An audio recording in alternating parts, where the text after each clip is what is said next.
नमस्कार दोस्तों, स्वागत है आप सभी का ऑनलाइन वर्ड स्टडी चैनल में। दोस्तों, आप सभी को पता है कि जितने भी बिहार प्राथमिक विद्यालय के नियोजित शिक्षक हैं, उन लोगों के लिए सक्षमता एग्ज़ाम होने वाला है। और मेरे चैनल से जो शिक्षक लोग जुटे हैं, उन लोगों को मैंने वादा किया था कि आप लोग सब्सक्राइब कर लीजिए और बगल में एक घंटी होगा, उस घंटी को बजा लीजिए। और मार्केट में जितना भी सेट मिलेगा दोस्तों, सारे सेट का मैं क्वेश्चन कराऊंगा जितना हो सके एग्जाम के पहले तक। तो ये जो प्रैक्टिस सेट आज मैं लेकर के आया हूँ, डॉक्टर रंजीत कुमार सिंह आईएएस अफसर है, उन्हीं का है दोस्तों। इसमें 20 प्रैक्टिस सेट दिया हुआ है और आज जो मैं लाया हूँ, प्रथम प्रैक्टिस सेट शुरू कर रहा हूँ। देख लिया जाए इसका भी क्वेश्चन कैसा पूछा है। तो चलिए दोस्तों, शुरू करते हैं काफ़ी मज़ेदार तरीका से और धमाकेदार तरीका से। आप सभी को पता है कि ये प्रैक्टिस सेट 1 है और अभी तक लाइक नहीं किए हैं, कर दीजिए। और दोस्तों, इसमें हिंदी भी दिया है और अंग्रेजी भी दिया हुआ है, तो इसको अलग से करेंगे। तो आज तो चलिए जीके जीएस का प्रश्न को कर लेते हैं। प्रथम प्रश्न आपके स्क्रीन पर आ चुका है और कहता है, निम्नलिखित में कौन सा एक जानवर सारनाथ स्तंभ में उल्लेखित नहीं है? सांड, हिरन दोस्तों। तो दोस्तों, मैं आपको बता दूं, ये हिरन का चर्चा नहीं है, सांड का चर्चा है। और आगे भी देख लेते हैं क्या दिया हुआ है। हाथी का चर्चा है, तो दोस्तों हिरन का चर्चा नहीं है। नेक्स्ट प्रश्न कहता है कि भारतीय रिजर्व बैंक के पहले भारतीय गवर्नर जनरल कौन थे? तो पहले भारतीय गवर्नर जनरल जो थे वह सीडी मुक्त थे दोस्तों। आपका उत्तर हो जाएगा, ये is the right answer. Next प्रश्न है कि निम्नलिखित में से कौन सा पहला बैंक है जिसने भारत में एटीएम की शुरुआत की है? उत्तर जाएगा, B is the right answer. H S B C, क्या लिखा हुआ है? H S B C bank ने सबसे पहला एटीएम शुरू करने का काम किया है। उत्तर आपका बी पर चला गया। आप सभी को पता है कि रामविलास पासवान के बारे में तो जानते होइएगा। रामविलास पासवान ने अपना राजनीतिक सफर किस राजनीतिक दल से शुरू किया है? तो आप सभी को पता है, संयुक्त सोशलिस्ट पार्टी से शुरू किया था रामविलास पासवान जी ने। नेक्स्ट प्रश्न है कि बिहार के राजनीतिज्ञ स्वर्गीय रघुवंश प्रसाद सिंह पहली बार किस लोकसभा के लिए निर्वाचित हुए थे? तो आपका उत्तर कौन सा होगा? तो 12वीं लोकसभा के लिए वे निर्वाचित हुए थे। नेक्स्ट प्रश्न है, और ये प्रश्न ध्यान से करते चले, मजेदार सेट है दोस्तों। विजयनगर साम्राज्य का पहला शासक कौन था जिसने बहमानियों से गोवा के महत्वपूर्ण किलों को छीन लिया? उत्तर जाएगा, हरिहर द्वितीय ने छीन लिया था दोस्तों। उत्तर आपका सी पड़ गया। अगला प्रश्न पढ़ाते हैं। प्रश्न आपके लिए पड़ा हुआ है कि तालिकोटा युद्ध के समय विजयनगर साम्राज्य में किस राजवंश का शासन था? उत्तर आपका होगा, जब तालिकोटा का युद्ध हुआ था उस समय में विजयनगर में तुलु वंश का शासन था। सॉरी। नेक्स्ट प्रश्न आते हैं, और मजेदार सेशन मैं आपको शुरुआत में ही बोला कि आपको दिक्कत प्रॉब्लम कहीं भी नहीं आने वाली है। मेरे चैनल से जुड़े हैं, प्रत्येक मार्केट में सेट का जितना हो सके उतना मैं आपको एग्ज़ाम के पहले कराऊंगा। ठीक है, कोशिश तो ये है कि सभी शिक्षक साथी लोग धरने पर गए हैं, कैंसिल हो जाएगा तो ठीक है। एग्ज़ाम तो कैंसिल नहीं होगा, लेकिन एग्ज़ाम इजी होगा, संशोधन होगा, कुछ न कुछ होगा। लेकिन एग्ज़ाम लेने के बाद ही आपको सक्षमता एग्ज़ाम लेने के बाद ही आपको राजकर्मी का दर्जा बनाया जाएगा। तो कुछ संशोधन हो बहुत ज़रूरी है। चलिए, प्रश्न है, कृष्णदेव राय ने हम्पी में कृष्ण स्वामी मंदिर का निर्माण करवाया जो में डैश राज्य में स्थित है?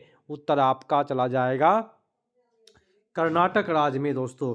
अगला प्रश्न है, इजराइल से शांति समझौता करने वाला पहला अरब देश कौन था?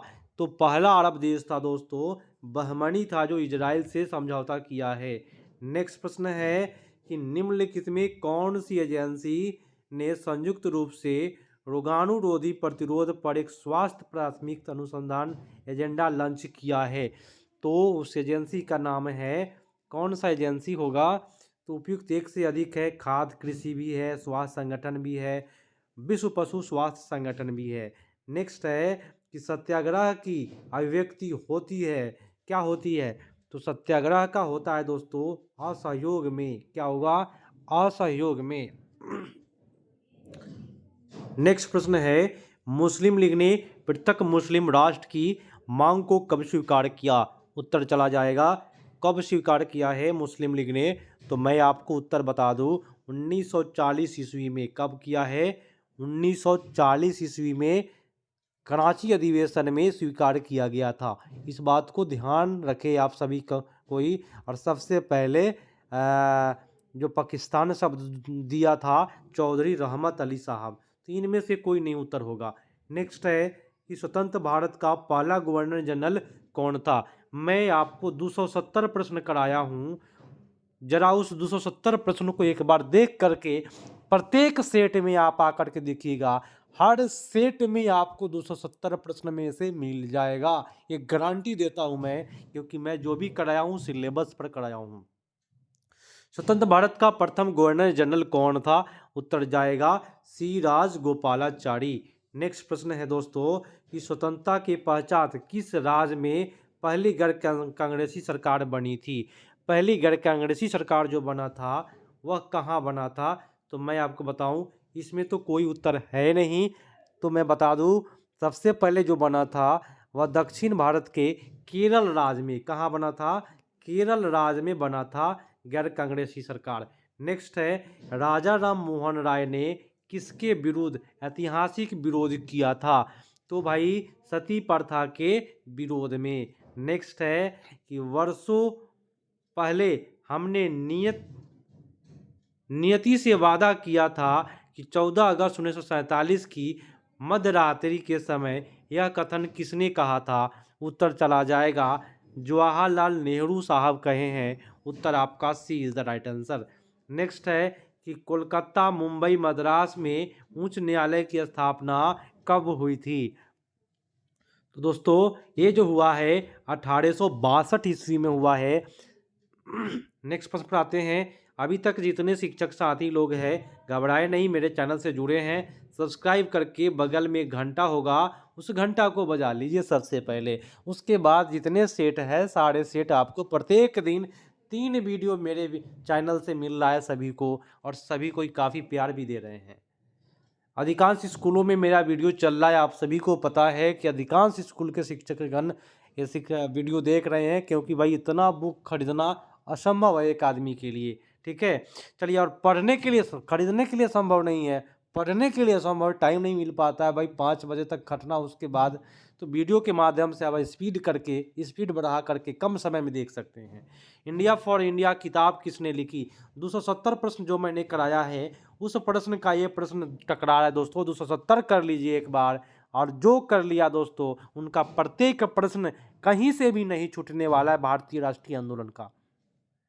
देखिए, India for India C R Das का है। नेक्स्ट है कि भागलपुर में नमक सत्याग्रह का नेतृत्व किसने किया था? तो भागलपुर में नमक सत्याग्रह का नेतृत्व जो किए थे महादेव लाल सराफ किए थे। कौन किए थे? महादेव लाल सराफ। नेक्स्ट प्रश्न है कि निम्नलिखित में से कौन सा दोहरे घाटे की स्थिति से संबंधित है?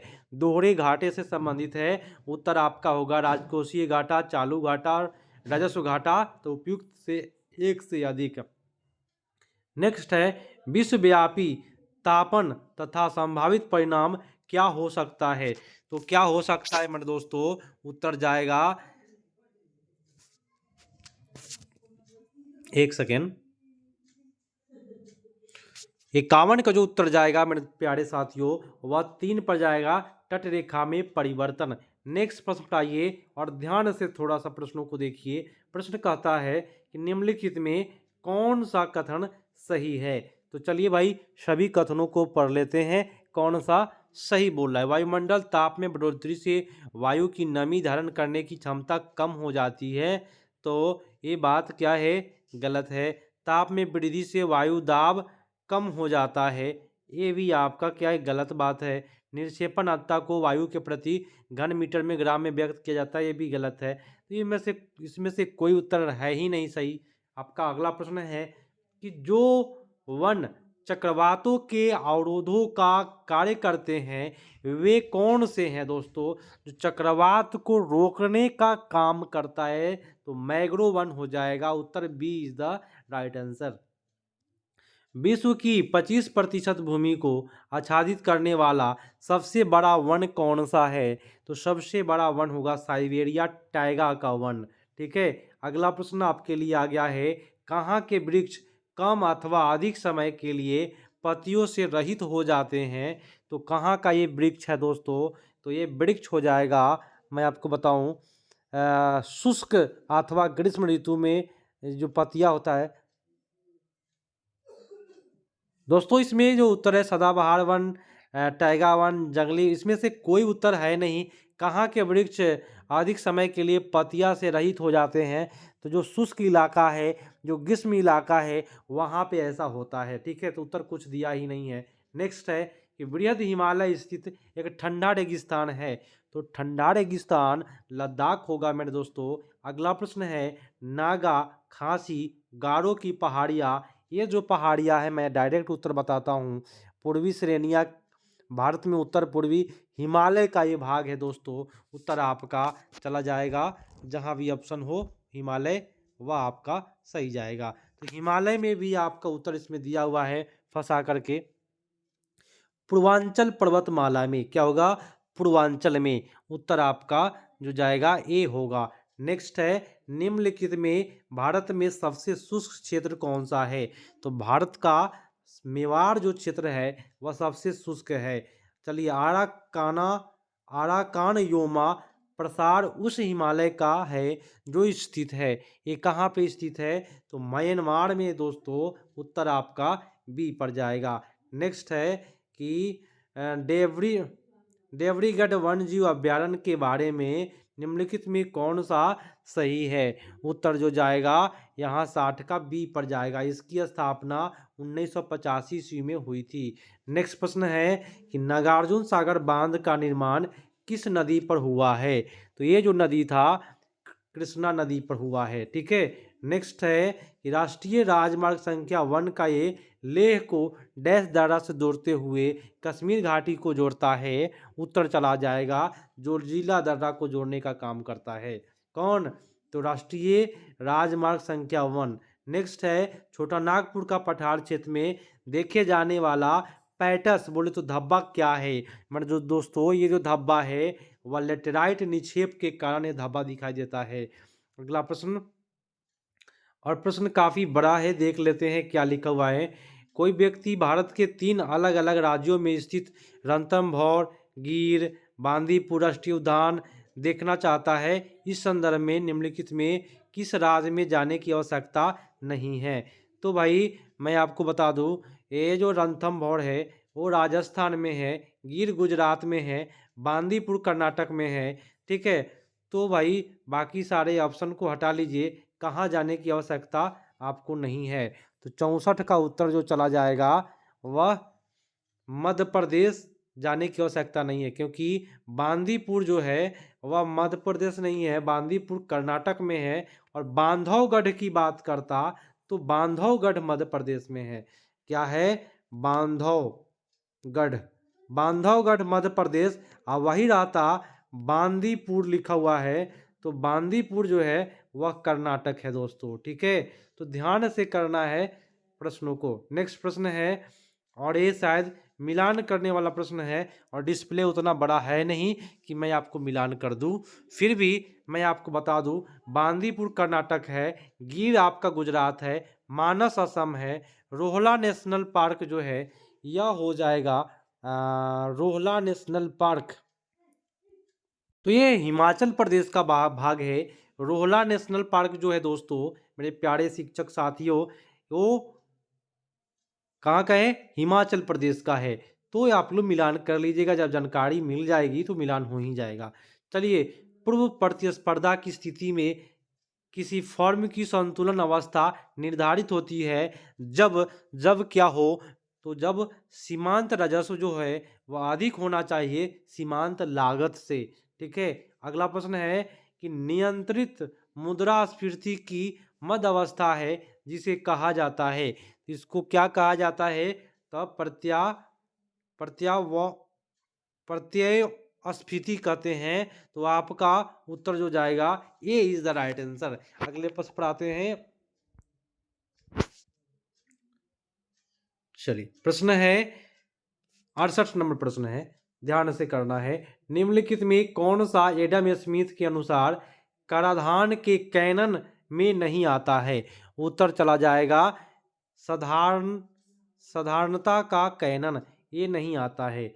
नेक्स्ट प्रश्न है कि वह स्टेटबाज जो लाभ कमाने हेतु कीमतों में गिरावट आने पर वापस खरीदने के लिए शेयर की बिक्री कर देता है, उसे डैश कहा जाता है? उत्तर चला जाएगा मंदरिया, ठीक है, बियर बोलते हैं उसको। नेक्स्ट है निम्नलिखित में कौन सा सुमेलित है? एंथोलॉजी, तो भाई एंथोलॉजी होगा पुष्पों का अध्ययन, मिला लीजिएगा आप लोग। एंथोलॉजी पुष्पों का अध्ययन है। एंटोमोलॉजी कीटों का अध्ययन है, ये भी ठीक ठाक दिया हुआ है ना। पोलियोबायोलॉजी जीवाश्म का अध्ययन है, ठीक है, ये भी ठीक है। तो दोस्तों इनमें से कोई नहीं उत्तर, इसमें गलत पूछ रहा था तो गलत है ही नहीं। अगला है निम्नलिखित में से किसे संविधान सभा के समक्ष उद्देश्य प्रस्ताव को पेश किया था? उत्तर जाएगा जवाहरलाल नेहरू साहब किए थे। अगला प्रश्न है 26 जनवरी 1950 को भारत का कौन सा संविधान लागू किया गया था? तब भारतीय गणतंत्र की वास्तविक संवैधानिक स्थिति क्या थी? उस समय में जब लागू किया गया था तो स्थिति था कि एक संपूर्ण प्रभुत्व संपन्न लोकतांत्रिक गणराज, यही था दोस्तों। आपका उत्तर बी पर चला जाएगा। निम्नलिखित में से किस शब्द का प्रस्तावना में उल्लेख नहीं किया गया है? तो प्रस्तावना में उल्लेख भाई प्रभुत्व संपन्न लोकतांत्रिक गणराज्य अभी अभी पढ़े हैं, समाजवादी ये भी पढ़े हैं दोस्तों, प्रस्तावना में है। तो भाई क्या चीज़ का नहीं है देख लेते हैं। धर्मनिरपेक्ष भी है, तो इनमें से कोई नहीं आपका उत्तर होगा, ठीक है, हर चीज़ है इसमें। अगला प्रश्न है, कहता है कि गणतंत्र में अंतिम शक्ति किसके पास होती है? तो अंतिम शक्ति जो है वह जनता के पास होता है। उत्तर आपका बी पर जाएगा। भारत का संविधान भारत को निम्नलिखित रूप से घोषित करता है, सिवाय किसको छोड़ के? तो साम्यवादी को छोड़ करके, बाकी लोकतंत्र है, समाजवादी है, लेकिन इसको छोड़ करके बोल रहा है। अगला है उदारवाद का प्रतीक है। उदारवाद का प्रतीक मेरे दोस्तों सबसे मजेदार ऑप्शन होगा, राजनीतिक और आर्थिक पहलुओं पर सामाजिक स्वतंत्रता, यही जो होता है उदारवाद कहलाता है।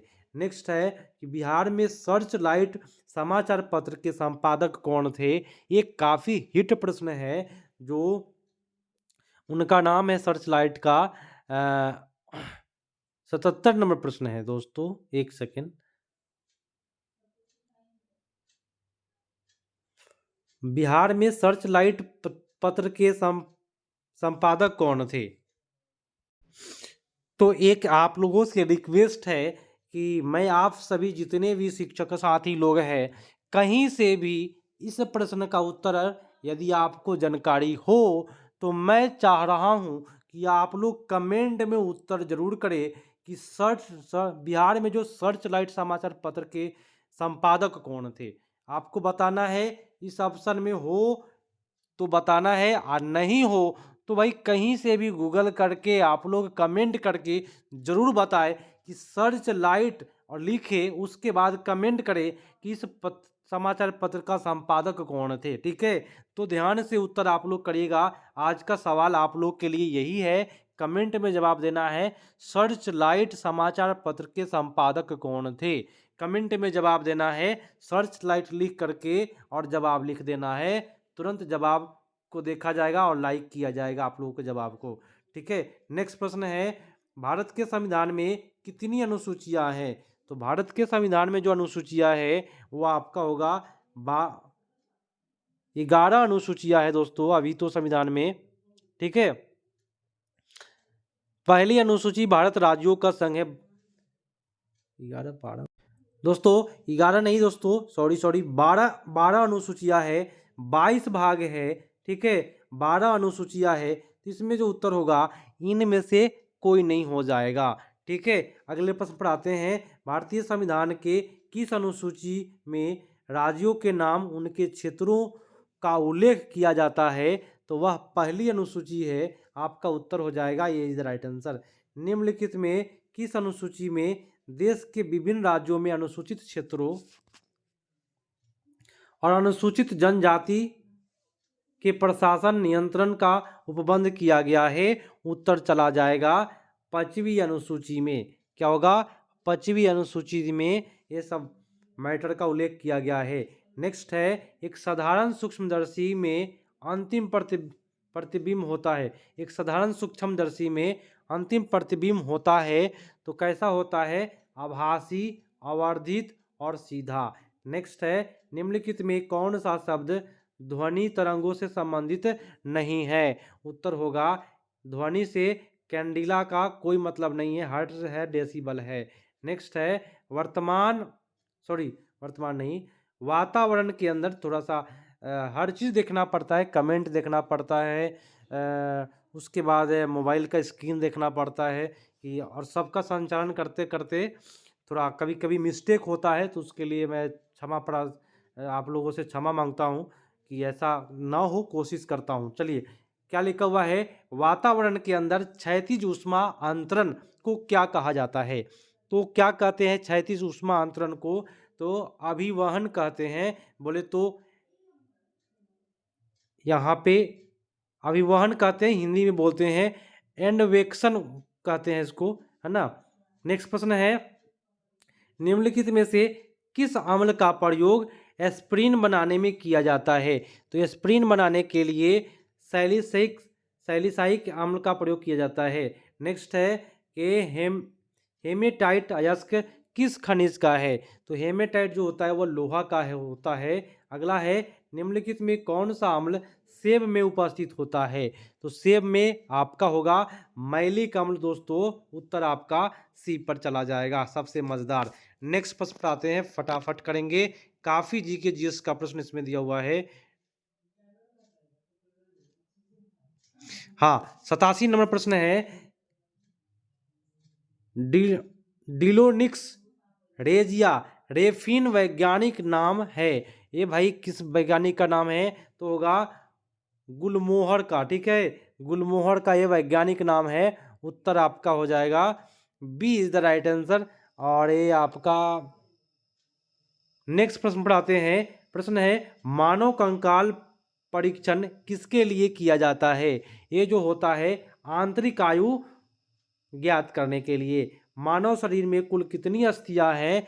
तो आपका अस्थि जो होगा 206। नेक्स्ट है, मृदा जल तनाव निम्न में से किस उपकरण द्वारा मापा जाता है? उत्तर जाएगा साइक्रोमीटर से। नेक्स्ट है, निम्नलिखित घटनाओं का सही कालक्रम क्या है? तो सबसे पहले क्या, उसके बाद क्या? तो सबसे पहले दोस्तों बंगभंग आंदोलन हुआ था, उसके बाद लखनऊ समझौता 16 में हुआ, है ना। बंगभंग 1905 है, उसके बाद में लखनऊ 16 है, उसके 1919 में रॉलेट एक्ट, तब जाकर के आपका द्वैध शासन प्रवर्तन होगा। उत्तर आपका बी पर चला गया। नेक्स्ट है, the anarchical and revolutionary crime act 1919 को सामान्य बोलचाल में क्या कहा जाता है? उत्तर होगा रॉलेट एक्ट दोस्तों। नेक्स्ट प्रश्न आते हैं, काफ़ी मज़ेदार सेशन और अत्यधिक आपका इसमें जीके जीएस का प्रश्न डाला हुआ है। प्रश्न है, अखिल भारतीय राजनीति में गांधी का पहला साहसिक कदम क्या था? तो पहला साहसिक कदम था दोस्तों, उत्तर हो जाएगा चंपारण आंदोलन। ठीक है। नेक्स्ट है, हंटर आयोग की नियुक्ति की गई थी, तो कब की गई थी? तो जालियांवाला बाग हत्याकांड के बाद किया गया था। अगला है, स्वदेशी और बहिष्कार पहली बार किस घटना के दौरान संघर्ष की विधि के रूप में अपनाए गए थे? तो उस समय में अपनाए गए थे कब? तो बंगाल विभाजन के विरुद्ध आंदोलन। ठीक है। नेक्स्ट है, निम्नलिखित में कौन सा चंपारण सत्याग्रह का अति महत्वपूर्ण पहलू है? उत्तर जाएगा, महत्वपूर्ण पहलू मैं आपको बता दूं, डायरेक्ट उत्तर, भारत के राष्ट्रीय आंदोलन में किसान असंतोष का सम्मिलित हो जाना, जिसकी वजह से चंपारण आंदोलन हुआ है। नेक्स्ट प्रश्न पर आते हैं, स्वतंत्र आंदोलन के क्रांतिकारी आतंकवादियों का पहला महत्वपूर्ण साहसिक कार्य बड़ा डकैती का स्थान था। तो कौन सा स्थान था? उत्तर होगा पूर्वी बंगाल में। क्या होगा? पूर्वी बंगाल में। याद रखना है, बड़ा डकैती डकैती तो पूर्वी बंगाल। नेक्स्ट है, महात्मा गांधी ने 1930 ईस्वी में सविनय अवज्ञा आंदोलन आरंभ किया था। तो कहाँ से शुरू किया है? तो साबरमती आश्रम से शुरू किया। ठीक है। नेक्स्ट प्रश्न पर आते हैं। प्रश्न है 1930 और 32 ईस्वी में अवधि में भारत और ब्रिटेन के राजनेता की लंदन में हुई बैठकों का प्रायः प्रथम, द्वितीय और तृतीय गोलमेज सम्मेलन के रूप में उल्लेखित किया जाता है। उनका सही रूप में उल्लेखित गलत होगा, क्योंकि क्योंकि क्योंकि उत्तर इसमें से कोई है नहीं दोस्तों। और क्योंकि मैं आपको बता दूं, क्योंकि 1930-32 में अवधि में प्रथम, द्वितीय और तृतीय जो गोलमेज सम्मेलन हुआ था, अलग अलग नहीं हुए थे, अपितु एक ही सम्मेलन की अवस्था थी जो तीनों सत्र में संपन्न हुई थी। ठीक है, ठीक है। इसलिए यहाँ वो क्या है, अलग अलग वो चीज़ नहीं था। चलिए अगले प्रश्न पर आते हैं। प्रश्न है, कैबिनेट मिशन योजना विश्व में मिशन योजना के विषय में निम्नलिखित में कौन सा विकल्प सही नहीं है? तो आपका उत्तर होगा प्रांतीय समूहीकरण हुआ था, भारतीय सदस्यों वाला अंतरिम सरकार का गठन हुआ, लेकिन भारत विभाजन की स्वीकृति कैबिनेट मिशन की बात नहीं है। उत्तर आपका सी पर चला जाएगा। अगला प्रश्न है, इसमें क्या करना है? मिलान करना है। तो चलिए इसका मैं आपको मिलान कर दूं। उस कटिबंधीय की अगर मिलान किया जाए तो उस कटिबंधीय में आता है साइलेंट वैली में ये मिलेगा। ठीक है। वही शंकुधारी वन की बात करें तो ये हिमाचल प्रदेश में जाके मिलेगा। शंकुधारी कहाँ मिलेगा? हिमाचल प्रदेश में मिलेगा। कक्ष की बात करें तो कक्ष तो आपका सुंदरवन है ना, सुंदरवन में जाएगा। और पतझड़ आपका हो जाएगा राजस्थान। नेक्स्ट प्रश्न पर आते हैं। चिपको आंदोलन है, क्या है भाई चिपको आंदोलन? तो वृक्षों को बचाने के लिए आंदोलन है चिपको आंदोलन। नेक्स्ट प्रश्न पर आते हैं। काफ़ी मज़ेदार सेशन है। और प्रश्न पर आते हैं। प्रश्न है, ककेरा अभयारण्य है, ककेरा अभयारण्य क्या है? ककेरा अभयारण्य दोस्तों हो जाएगा 103 का, मध्य प्रदेश में है। ठीक है, कहाँ है? मध्य प्रदेश। भारत में अपलावल अपलावी वन जो हो जाएगा कहाँ पाए जाते हैं? अपलावी वन जो हो जाएगा, ये आपका अपलावी जो वन है ये कैसा वन है मैं आपको बताऊं।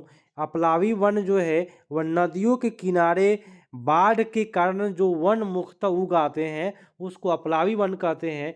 इसी वन को दोस्तों मैं आपको बताऊं सुंदर वन के नाम से जाना जाता है। इसलिए आपका उत्तर BC पर चला जाएगा। नेक्स्ट है कि इनमें से कौन सा जैव विविधता के लिए बड़ा खतरा है? तो जैव विविधता के लिए सबसे बड़ा खतरा इसमें हो जाएगा कौन सा? प्रकृति आवासों और वनस्पतियों का विनाश तथा झूम की खेती। सबसे बेटर आपका C is the right answer. Kaziranga किसके लिए जाना जाता है? तो काजीरंगा जो हो जाएगा वह गैंडा के लिए जाना जाता है। नेक्स्ट है, निम्नलिखित में सुमेलित नहीं है, कौन सुमेलित नहीं है भैया? तो 107 का उत्तर इसमें सिमलीपाल। इनमें से कौन सा सुमेलित नहीं है? सिमलीपाल जो है उड़ीसा में है, सही है। नोकरेक जो है मेघालय में है, ये भी बात सही लिखा हुआ है भाई। नोकरेक का है मेघालय में है। अगस्तमालाई केरला में है, ये भी सही है। सब सही जा रहा है, तो इनमें से कोई नहीं उत्तर हो जाएगा, इज द राइट आंसर। निम्नलिखित में भारत में कौन सा जैव विविधता एक संवेदनशील स्थान माना जाता है? तो सबसे संवेदनशील स्थान अरावली पहाड़िया, सिंधु गंगा मैदान, पूर्वी भाग, इनमें से कोई नहीं। सबसे संवेदनशील जो हो जाएगा वह भारत के पश्चिमी घाट क्षेत्र को कहते हैं। क्या कहेंगे? पश्चिमी घाट को कहेंगे। भारत के पश्चिमी घाट को हम कहेंगे सबसे संवेदनशील, याद रखिएगा। नेक्स्ट प्रश्न पर आते हैं। भारतवर्ष का प्रथम राष्ट्रीय उद्यान बताना है, तो आपका उत्तर होगा जिम कॉर्बेट राष्ट्रीय उद्यान हो जाएगा। ठीक है। नेक्स्ट प्रश्न पर आते हैं। जिम कॉर्बेट राष्ट्रीय उद्यान जो है उसको हेली नेशनल पार्क के नाम से जाना जाता था पहले, और ये उत्तराखंड में है, ये आप सभी को पता है। ठीक है, नेक्स्ट प्रश्न पर आते हैं। प्रश्न है, ग्लोबल वार्मिंग की स्थिति वातावरण में किस गैस की गहनता से पैदा होती है? तो ग्लोबल वार्मिंग जो होता है वह कार्बन डाइऑक्साइड से होता है। भैरमगढ़ अभयारण्य किस जिले में है? भैरमगढ़ अभयारण्य जो हो जाएगा वह बीजापुर में है, और बीजापुर कहाँ है दोस्तों? कर्नाटक में है। नेक्स्ट प्रश्न पर आते हैं। बीजापुर बीजापुर जो है वो कर्नाटक नहीं है, छत्तीसगढ़ है दोस्तों, याद रखिएगा। ये बीजापुर जो है छत्तीसगढ़ है। ठीक है, चलिए नेक्स्ट प्रश्न है। कक्ष वनस्पति का सुंदरवन निम्नलिखित में से किस राज्य में स्थित है? तो सुंदरवन जो हो जाएगा वह पश्चिम बंगाल में है। नेक्स्ट है, भारत में जैव विविधता अधिनियम किस वर्ष पारित हुआ? तो 2002 में पारित हुआ है। निम्नलिखित में से किस राज्य में वनों का वर्गीकरण अर्ध शुष्क उष्णकटिबंधीय के रूप में किया जाता है? तो उत्तर होगा मध्य प्रदेश। नेक्स्ट प्रश्न है, ध्यान से करना है। सेम किस स्थिति से संबंधित है? उत्तर होगा पारिस्थितिकी में परिवर्तन से। नेक्स्ट है, भारत में जैव विविधता के ताप स्थल है? तो सबसे बेटर आपका उत्तर जो हो जाएगा जैव विविधता के बोले तो हॉट स्पॉट कौन सा है? तो मैं आपको बताऊं, पूर्वी हिमालय एवं पश्चिमी घाट। ये मजेदार प्रश्न पूछता है, पूर्वी हिमालय और क्या पश्चिमी घाट हॉट स्पॉट में आता है, पूर्वी हिमालय और पश्चिमी घाट। बक्सा बाघ अभयारण्य भारत के किस राज्य में स्थित है? तो ये जो हो जाएगा भारत के कौन से राज्य में बक्सा है? मध्य प्रदेश में नहीं है, राजस्थान नहीं है, गुजरात नहीं है, इनमें से कोई नहीं होगा उत्तर। तो भाई कहाँ होगा?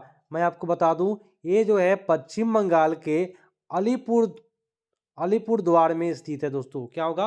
पश्चिम बंगाल, याद रखिएगा, वेस्ट बंगाल, WB बक्सा। नेक्स्ट है कि अभयारण्य बोले तो सेंचुरी एक सींग वाले राइनो के लिए जाना जाता है। एक सींग वाला हो जाएगा काजीरंगा। नेक्स्ट है, निम्नलिखित में कौन सा भारत में बाघ संरक्षित परियोजना नहीं है? उत्तर होगा चिल्का जो है बाघ संरक्षित नहीं है। चिल्का झील है दोस्तों, जो उड़ीसा राज्य में स्थित है, और ये रामसर सम्मेलन के अंतर्गत आद्य भूमि की सूची में शामिल है। आपको पता है। नेक्स्ट प्रश्न पर आते हैं। नेक्स्ट है कि भारत में पारिस्थितिकी असंतुलन का निम्नलिखित में कौन सा प्रमुख कारण है? तो सबसे प्रमुख कारण है वनों का उन्मूलन हो जाना। नेक्स्ट है भोपाल, ये तो भाई मैथमेटिक्स का प्रश्न है। तो आज का जो सेशन लग रहा है समाप्ति के कगार पर।